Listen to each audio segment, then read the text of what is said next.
And Dalton, now we got to get to what is a ridiculous college football playoff picture after all the upsets that we saw yesterday. So what we think the college football playoff should look like going into week 14, the final regular season week of college football. First 4 byes: Oregon, Texas, Miami, and Boise State, for us at least, is now getting a first-round bye. I know the committee already had Boise State getting a first-round bye, but officially now, with BYU losing, with the Big 12 kind of going up in chaos, Boise State currently has a first-round bye. Let's get into the matchups in the first round. Ohio State taking on Arizona State, the new highest-ranked team in the Big 12. Georgia taking on SMU, now in the playoff picture as well with all the upsets.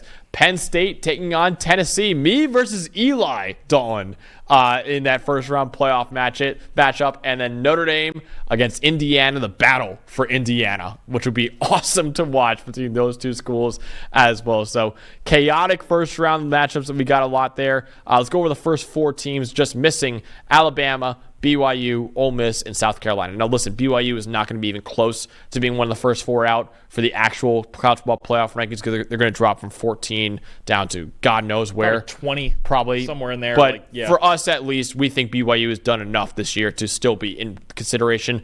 They're not really in consideration unless they win the Big 12. Actually, really, nobody in the Big 12 is in consideration unless they win the conference, right? So we still put BYU in there right now, but Alabama, Ole Miss, and South Carolina, they still kind of have a shot. Probably need some little more upsets to happen in the top 12 in order for that to happen. Dalton, what stands out to you in this insane playoff picture we have? Well, just everything we thought would happen in the preseason, with Boise at 4 and Indiana at 9 and SMU at 11 and Arizona State at 12, right? Everybody predicted that. This is the season of chaos, right? And this is where we're at. I think I'll tell you what, I would love to see Indiana against either Notre Dame for the Battle of the State or against Penn State to really get the real Big Ten kind of supremacy thing going in there. If they had Indiana, Penn State too, I wouldn't hate that. But I think that's going to be the biggest story coming out of this is Indiana lost, and convincingly, but they lost to maybe the best team in the country. Yeah.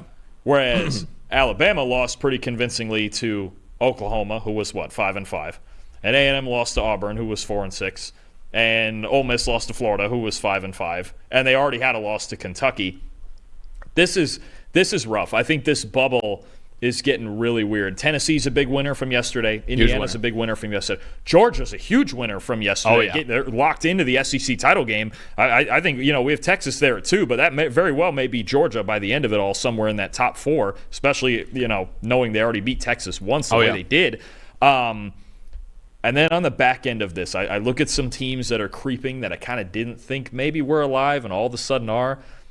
Look at South Carolina down there. I know. They play Clemson next week. I think, look, they came into this week at, I think it was number 17. They got a dominant win over, I forget who they Wofford. played. Yes, it was Wofford. You're right. They came into this week at 17. I'm almost expecting them to be around 13 or 14. And they're playing Clemson this week, who I believe was at 16, and they may be at – the winner of that game might actually be in some at-large consideration here. And Clemson, I almost wonder now, and I'm not a huge fan of this argument. I know Lane Kiffin was making this argument earlier this week, was maybe Clemson's better off if Miami wins and goes and plays SMU. And they're 10-2 coming off a South Carolina win, if that's where they get, and coming off the Pittsburgh win before that. Maybe, just maybe. And then South Carolina, I don't know what you do with them because they're raging hot now, right? They had the Missouri win. Had the Wofford win, dominated A&M, just killed A&M, especially in the second half. And their 3 losses are Bama, LSU, Ole Miss. Whereas Ole Miss 3 losses are what? It was Florida, Kentucky, Kentucky, and LSU in overtime. Yeah. So they both lost to LSU by a field goal. But now we're doing the wins and losses thing. Yeah, Bama lost to Vanderbilt. And Ole Miss is really just hanging their hat on beating Georgia. Yeah. That's kind of all they've done. South Carolina. So tough. That's so tough. I'm going to tell you. I'm just going to tell you right now. Don't be shocked at all if the winner of South Carolina Clemson gets in. Yeah. Do not be shocked. And I'm telling you, the other one to keep an eye on is UNLV. I know they're not listed right here. They win next week. They're getting a rematch with Boise. If they split with Boise and win the Mountain West, their only other loss is to Syracuse in overtime. Is that enough? If Best team in the country, some are saying. If that's if they avenge that loss and they beat Boise, who's currently Boise's going to go into this ranking 9th, somewhere, something like that. Yeah, 9th probably. or 10th. UNLV beats them. My question now is it enough to pass up Tulane? I think they'll be ahead of Army anyway. Is it enough to pass up Tulane if they win the American? If you get a split with Boise, and a game last time they didn't get dominated by Boise, they lost that game. Split Boise. What if Army beats Tulane though? Then it's UNLV for sure. You think so? Yeah. Yeah, because that's the only win Tulane has. And you got to think UNLV, they went into Kansas and won. That looks pretty good right now. They went into Houston and won. And Houston's not great, but it's a Power 4 win. And they'll have at least split with Boise. And they took Syracuse, who is 7-3, or 8-3 now. They're 8-3 now. Yeah. To overtime. And they should have won that game. We'd be looking at UNLV a lot different had they actually beaten Syracuse. Yeah, I think that's definitely a conversation for later on. But that if UNLV wins, we're going to get a UNLV Tulane argument. And I have a feeling they might jump them.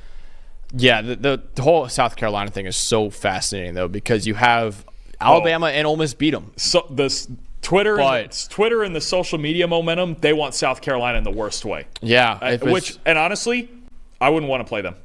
No, I wouldn't either. With their defense and Sellers getting hot now. Hard. It's so hard when the resumes are very comparable. It's not like South Carolina's resume is way better. And then Alabama and Ole Miss beat them. So it's like if you have the same record and the resumes are very comparable, I think you got to put Alabama and Ole Miss over them. It's tough. I think you have to.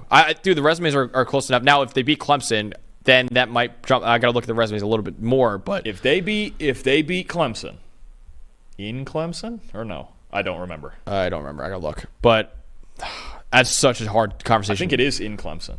If they beat Clemson at Clemson, and then on the other side again, if Clemson wins, they're going to try to find a way to fit Clemson in there at 10-2. That's going to be. I mean, you think SMU can survive losing Miami? I don't know. Borderline. That's another one too. Can Miami survive losing to SMU? I don't know. I don't know where we're at right now. This is where Clemson might want Miami to beat Syracuse to not even go through that scenario. Like there's so many complicated scenarios. Oh, this is a train wreck. Yeah. That's what we have now is a train wreck. I think the only teams I'm sure are getting in now are Oregon, Ohio State, Texas, and I feel good about. I don't know. Texas loses to A&M. You think they're in? I think they'll still put them in now, with everything else that happened. Yeah. And then I feel good about Georgia getting in. Yeah. Personally, I have a feeling I think Georgia's got to beat Georgia Tech. I think Georgia's going to come back and win the SEC. Yeah, I think so too. I agree with that. Yeah. Well, I don't know. It's a train wreck. How about our current playoff dawn right now has 3 SEC teams in there? The only thing we know is that we don't know. Yeah. Yesterday just killed the second to last week of the season. Just killed any logical thought behind this. How about only 3 SEC teams in our current field right now? That's the other thing with South Carolina. I still think it's going to be 4. Yeah. I don't know. One way or the other, it's going to be 4. I don't know. Then two ACC as of right now, but I don't know if that'll hold because considering Miami's going to have to play SMU most likely. Oh God, it's so complicated. It's There's 2 weeks left, and Dawn, I feel like I learned less and less going into. Oh, I don't know. Next week we got literally 2 weeks left, and it's just chaos right now. We're just riding a roller coaster. This could have been a big week to be like, okay, we know this team's in. We know this. Like we know there's only a couple spots left up for grabs. No, everything's up for grabs right now. Should we tell the people all the chaos we're Please covering? Yeah, go ahead. First of all, Texas and Texas A&M, heated rivals, going at it for a spot in the SEC title game. What is it? Across from Georgia on the line, right? Mm-hmm. The Big 12 Bonanza. We're covering all of it. That's what we're calling it, the Big 12 Bonanza. I'm in on it, right? Colorado, Oklahoma State still have life, need some help. Arizona State, Arizona. Rivalry, revenge game. Remember what Arizona did to them last year? Yep. Also a revenge game. The whole bit. Arizona State, the one team that controls their destiny. Iowa State, still a tough game against Kansas State to go. And BYU, they got to beat Houston coming off, BYU's coming off 2 losses. You still got to beat Houston. And we've seen Houston upset some people before. That could be an issue. Next, back to the SEC. Tennessee, Vanderbilt. Eli. Don't mess it up. You got Diego Pavia with your season on the line. Don't mess it up. Don't mess it up. Don't mess it up. If Vandy beats Tennessee, we've got a whole other bit of chaos. As at Vandy. Notre Dame. You know what? They've gotten through the rest of the schedule since the NIU loss. Got to go to USC and win one, though. Mm-hmm. Another weird one, right? South Carolina, Clemson. Suddenly a huge game. 3 days ago, I didn't think this would be a huge game. Now it's a huge game. Yep. You could see one of these teams as an at-large. The Iron Bowl, all of a sudden, look, you mentioned Alabama. Oklahoma gave Auburn the blueprint, didn't they? Mm-hmm. And we know how the Iron Bowl always goes. And then we mentioned Miami-Syracuse, spot in the ACC title game on the line. Miami wins. They're in, playing SMU. If they lose, it'll be Clemson. Miami is playing your Syracuse Orange in Cuse with their season on the line. Damn, I wish I could go to that game. Could not get any more dramatic. Oh, I wish I could go. We're doing 10 games, and it could not be any more dramatic for the last week of the regular season. Incredible. We got to talk to on. And we didn't even mention Ohio State, Michigan. We might have to do it. Ohio State, Michigan? We might have to, just for the game. We have to do 11. Big spot. Eli and Tyler are going to literally kill us back there. That's the last week of the regular season. And then we got 9 next week. We're the ones doing all the work anyway. Come on. No, do not say that either. Please do not say that. No, they're going to take us off the air completely if you say that. That is very much. It's just going to be you on Tuesday. Yeah, dude. We might do 20 games over the next 2 weeks.